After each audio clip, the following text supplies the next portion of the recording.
Why the hardest working people often fail. Have you ever noticed something strange? Some people work incredibly hard. They wake up at a.m. They read every day.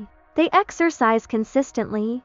They take courses. They track their habits. Their phones are filled with productivity apps. They're busy all the time. But somehow, years go by, and not much changes. Their income doesn't grow significantly. Their skills don't seem to break through. And if anything, they're more stressed than ever.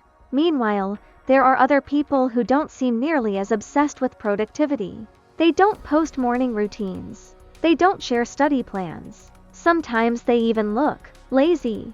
Yet somehow, they keep getting better results. Why? Because many people don't fail because they aren't working hard enough. They fail because they're working hard in the wrong direction. Today, I want to share a way of thinking that completely changed how I view growth and success. Inverse thinking. And it might change the way you think about effort too. Most of us grew up believing the same idea. Your biggest weakness is your biggest problem. So we spend years trying to fix our flaws. Bad at English? Study harder. Bad at communication? Take courses. Bad at networking? Force yourself into social situations. We're constantly trying to become well-rounded. But the real world doesn't work that way. Let me tell you a famous story from World War II. During the war, the military wanted to reduce the number of bombers being shot down. So they examined the planes that successfully returned from missions. They noticed something interesting. The wings were covered in bullet holes. But the engines and central body had far fewer. Most experts immediately reached the same conclusion. We need to add armor to the wings. But statistician Abraham Wald disagreed. He said, "No, that's exactly the wrong place. The military should reinforce the areas with the fewest bullet holes." Why? Because the planes hit and the wings survived and made it home. The planes hit and the engines never came back. That's why nobody was looking at them. This became one of the most famous examples of survivorship bias. And many people approach self-improvement the same way. They spend years fixing weaknesses that aren't actually holding them back.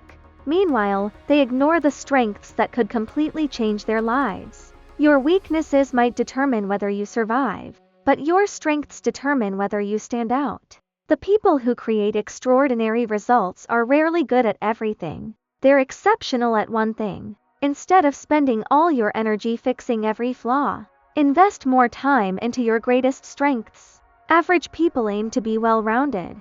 Top performers aim to be irreplaceable. Here's the second mistake. Most people think growth comes from adding more things to their lives. More books, more courses, more skills, more goals, more productivity systems. But often, the more you add, the more scattered you become. Real growth isn't addition, it's subtraction. Investor Charlie Munger once said, "All I want to know is where I'm going to die, so I'll never go there."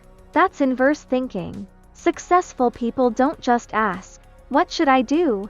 They ask, "What should I stop doing?" So instead of creating another to-do list, try creating a not-to-do list. For example, no scrolling social media after p.m., no pointless arguments online, no energy-draining relationships, no obsessing over things you can't control.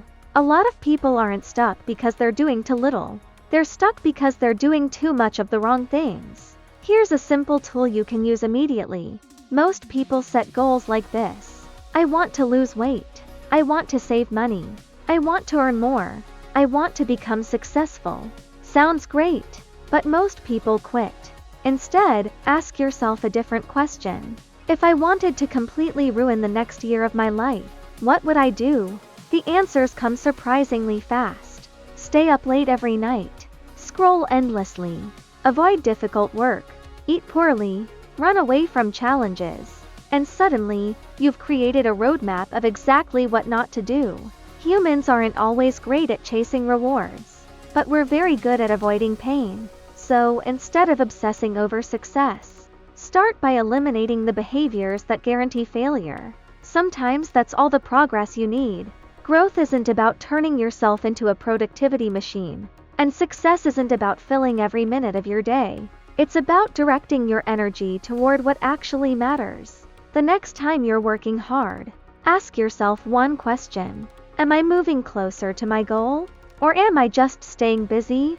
Because some of the biggest breakthroughs in life don't come from working harder. They come from stopping the things that were holding you back all along. So let me ask you, if you had to create a not to-do list today, what's the first thing you'd put on it? Leave it in the comments below. I'm EP Project. If you enjoyed this video, make sure to subscribe, and I'll see you in the next one.